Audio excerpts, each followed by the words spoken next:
नमस्कार। मैं सुरेंद्र जयपाल एक बार फिर से एल्गी के जनरल कैरेक्टर में अपन जो एल्गी की सेल स्ट्रक्चर के बारे में पढ़ रहे थे, तो सेल स्ट्रक्चर से रिलेटेड एक नया टॉपिक लेकर आया हूँ, जिसमें अपन एल्गी की सेल्स के अंदर पाई जाने वाली वैक्यूल्स के बारे में पढ़ेंगे। तो जनरली एल्गी की सेल्स के अंदर वैक्यूल्स एक या एक से अधिक पाई जाती हैं और ये वैक्यूल्स या रिक्तिकाएं एक झिल्ली से परिबद्ध रहती हैं, जिसका नाम टोनोप्लास्ट है। जनरली वैक्यूल्स हैं जो एल्गी के सभी वर्गों में पाई जाती हैं, परंतु ब्लू ग्रीन एल्गी यानी कि साइनोफाइसी वर्ग के सदस्यों के अंदर यह एब्सेंट होती हैं। शैवालों के अंदर वैक्यूल्स हैं जो दो टाइप्स की होती हैं, contractile vacuoles and complex vacuoles. तो नंबर 1 अपन पढ़ते हैं कॉन्ट्रेक्टाइल वैक्यूल्स के बारे में, जिसको हिंदी में अपन संकुचनशील रिक्तिकाएं कहते हैं। इस प्रकार की वैक्यूल्स क्लोरोफाइसी वर्ग के सदस्यों के अंदर पाई जाती हैं। इस प्रकार की वैक्यूल्स के अंदर पीरियोडिक कॉन्ट्रैक्शन पाया जाता है, यानी कि इनके अंदर आवर्ती संकुचन पाया जाता है, जिसका मतलब होता है एक टाइम में इनके अंदर संकुचन होगा तो दूसरे टाइम इनके अंदर फैलाव या प्रसारण होगा, जिसके कारण इस सेल्स के अंदर बनने वाला जो वेस्ट प्रोडक्ट होता है वो सेल से बाहर रिलीज कर दिया जाता है। दूसरी टाइप की जो वैक्यूल्स हैं, जिसका नाम है जटिल रिक्तिकाएं या कॉम्प्लेक्स वैक्यूल्स। इस प्रकार की रिक्तिकाएं एक दानी उपकण या वैक्यूलर एपार्टस बनाती हैं। दानी उपकण या वैक्यूलर एपार्टस कोशिका ग्रसनी आशय और विभिन्न अमाप की रिक्तिकाओं से बनता है और ये आपस में मिलकर एक समन्वित तंत्र के रूप में कार्य करती हैं। इस प्रकार की वैक्यूल्स हैं जो जनरली यूग्लिनोफाइसी और डिनोफाइसी के सदस्यों में पाई जाती हैं। अगर एल्गी की सेल्स के अंदर अपन वैक्यूल्स का फंक्शन देखें तो जनरली जो वैक्यूल्स होती हैं एल्गी की सेल्स के अंदर ऑस्मो रेगुलेशन का कार्य करती हैं। इसके अलावा ये एल्गी की सेल्स के अंदर जल और उसके अंदर जो विलेय हैं उनके अवशोषण का कार्य भी करती हैं। इसके अलावा इसके अंदर फूड मटेरियल का स्टोरेज भी होता है। एल्गी की साइनोफाइसी वर्ग के सदस्यों के अंदर गैस रिक्तिकाएं पाई जाती हैं और इस प्रकार की रिक्तिकाओं को अपन आवासीय वैक्यूल्स या स्यूडो वैक्यूल्स भी कहते हैं और इनका जनरली जो फंक्शन होता है वो गैसों का स्टोरेज करती हैं। और ये जो गैस वैक्यूल्स होती हैं वो एल्गी को उत्प्लावकता प्रदान करती हैं। उत्प्लावकता का मतलब होता है एल्गी को जल की सतह पर तैरने में सहायता करती हैं। नेक्स्ट जो बिंदु है वो है पिगमेंट यानी कि वर्णन। एल्गी की सेल के अंदर बहुत सारे पिगमेंट पाए जाते हैं। एल्गी की सेल्स के अंदर यह एक झिल्लीबंद कोशिकांग है जो ब्लू ग्रीन एल्गी के अंदर नहीं पाया जाता है। उसकी जगह इसके अंदर क्रोमोप्लाज्म पाया जाता है जो कोशिका ध्रुव में स्थित होता है। इन पिगमेंट्स को अपन प्लास्टिड भी बोलते हैं और जनरली एल्गी के अंदर प्लास्टिड हैं जो दो टाइप्स के होते हैं। एक तो होता है ल्यूकोप्लास्ट, दूसरा होता है क्रोमोप्लास्ट। ल्यूकोप्लास्ट इस प्रकार के प्लास्टिड कलरलेस होते हैं, यानी कि ये रंगहीन होते हैं, जबकि क्रोमोप्लास्ट हैं जो कलर्ड होते हैं यानी कि रंगीन होते हैं और ये दो टाइप के होते हैं, जिसमें नंबर 1 क्लोरोप्लास्ट और नंबर 2 क्रोमेटोफोर्स। क्लोरोप्लास्ट के अंदर क्लोरोफिल ए, क्लोरोफिल बी दोनों प्रकार के पिगमेंट पाए जाते हैं, जबकि क्रोमेटोफोर्स के अंदर ओनली क्लोरोफिल ए पाया जाता है। क्लोरोप्लास्ट हैं जो क्लोरोफाइसी वर्ग के सदस्यों के अंदर पाया जाता है, जबकि क्रोमेटोफोर हैं जो जेंथोफाइसी, रोडोफाइसी और फियोफाइसी वर्ग के सदस्यों के अंदर पाया जाता है।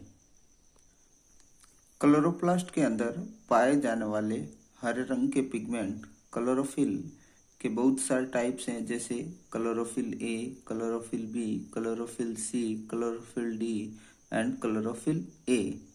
जिसमें से क्लोरोफिल ए जो मेन पिगमेंट्स हैं और ये उच्च वर्ग के प्लांट्स के साथ साथ सभी प्रकार के शैवालों में पाए जाते हैं।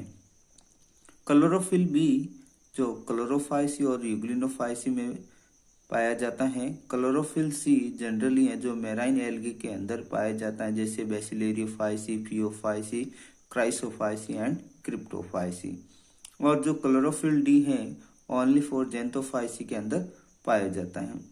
क्लोरोफिल पिगमेंट्स के अलावा जो एक मुख्य पिगमेंट्स है, इसके अलावा एल्गी की सेल्स के अंदर सहायक पिगमेंट या एसेसरी पिगमेंट्स भी पाए जाते हैं, जो इस प्रकार है। इसके अंदर देखो, जेंथोफिल है, कैरोटीन है, फाइकोबिलिन्स है, ये सहायक वर्णक के रूप में कार्य करते हैं। एसेसरी पिगमेंट्स में सबसे पहले अपन जेंथोफिल के बारे में पढ़ते हैं। जेंथोफिल का निर्माण जब कैरोटीन के साथ ऑक्सीजन का अणु जुड़ जाता है तो इसका निर्माण होता है। जनरली जेंथोफिल के टाइप्स देखें तो फ्यूकोजेंथिन, मिक्सोजेंथोफिल, मिक्सोजेंथिन एंड एसिलोजेंथिन, और इसके अलावा ल्यूटीन, वाइलोजेंथिन और नियोजेंथिन भी होते हैं।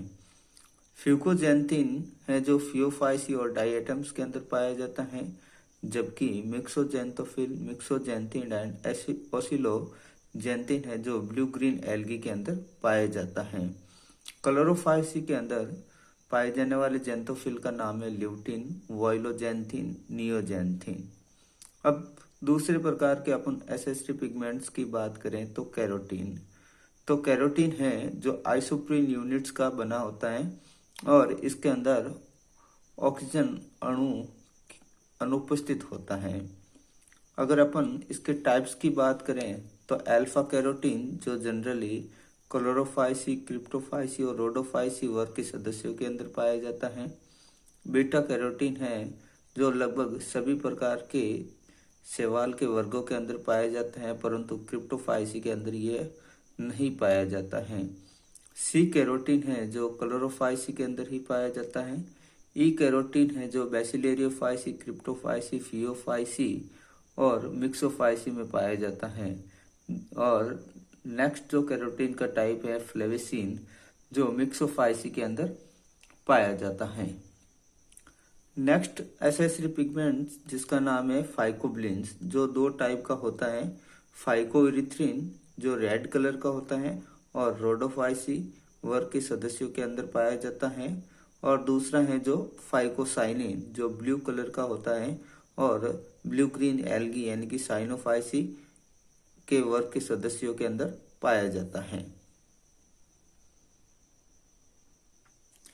शैवाल की कोशिका में पाए जाने वाले नेक्स्ट ऑर्गेनेलिज की बात करें जिसका नाम है पायरिनोइड।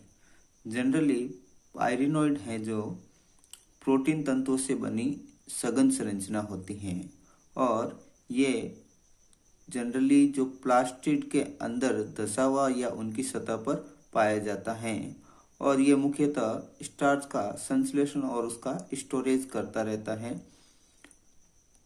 जो ग्रीन एल्गी है उसके अंदर जो पाए जाने वाले पायरिनोइड्स होते हैं उनके चारों तरफ स्टार्च की प्लेट पाई जाती है, जबकि डाइएटम्स के अंदर पाए जाने वाले पायरिनोइड चारों ओर से लिपिड से घिरे रहते हैं।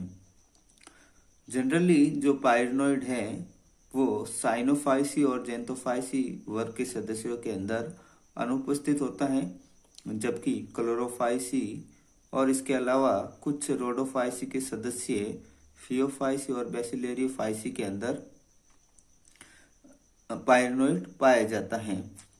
बेसिलेरियोफाइसी और फियोफाइसी के अंदर पायरिनोइड पाया तो जाता है, परंतु यह स्टार्च का सिंथेसिस नहीं करता है। प्लास्टिड के अंदर पायरिनोइड्स की संख्या एक भी हो सकती है या एक से अधिक भी हो सकती है। जैसे क्लोमाइडोमोनास के प्लास्टिड में एक ही पायरिनोइड पाया जाता है, जबकि ईडोगोनियम के अंदर बहुत सारे पायरिनोइड्स पाए जाते हैं। तो जनरली पायरिनोइड का जो मेन फंक्शन होता है वो स्टार्च का सिंथेसिस करना और उनका स्टोरेज करना। तो जनरली पायरिनोइड कहाँ प्रेजेंट होता है, तो या तो प्लास्टिड के अंदर दसा हुआ होगा या प्लास्टिड की सतह पर पाया जाता है। नेक्स्ट अपन पढ़ते हैं एल्गी के अंदर कौन कौन से फूड मटेरियल हैं जो रिजर्व रहते हैं। सामान्यतः एल्गी के अंदर स्टार्च और कार्बोहाइड्रेट, इसके अलावा वसाई हैं जो फूड मटेरियल के रूप में स्टोरेज रहती हैं। लेकिन एल्गी के कुछ सदस्यों में अदर टाइप के फूड मटेरियल भी स्टोरेज रहते हैं। तो अपन पढ़ते हैं स्टार्च हैं जो क्लोरोफाइसी वर्ग के सदस्यों के अंदर फूड मटेरियल के रूप में रिजर्व रहता है। और जो स्टार्च है दो कंपोनेंट से बना होता है, जिसका नाम है एमाइलोज और एमाइलोपैक्टिन। यानी कि स्टार्च के अंदर दो कंपोनेंट होते हैं, एमाइलोज और एमाइलोपैक्टिन। ऑयल ड्रॉप्स के रूप में क्रिप्टोफाइसी के कुछ सदस्यों के अंदर फूड मटेरियल रिजर्व रहता है। पैरामाइलोन स्टार्च के रूप में यूग्लिनोफाइसी वर्ग के सदस्यों के अंदर फूड स्टोरेज रहता है। ल्यूकोसिन के रूप में जेंथोफाइसी, बेसिलेरियोफाइसी एंड ट्राइसोफाइसी वर्ग के सदस्यों के अंदर फूड मटेरियल स्टोरेज रहता है।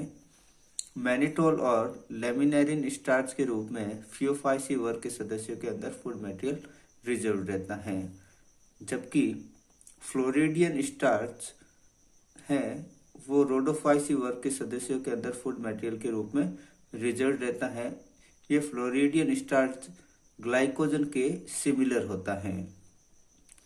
साइनोफाइसी वर्ग के सदस्यों के अंदर साइनोफाइसिन स्टार्च है जो फूड मटेरियल के रूप में रिजर्व रहता है। तो अपन नेक्स्ट वीडियो में पढ़ेंगे शैवालों में जनन, जो जनरली शैवालों के अंदर जनन है जो 3 टाइप से होता है, vegetative, sexual and asexual method, जिनका अपन नेक्स्ट वीडियो में स्टडी करेंगे।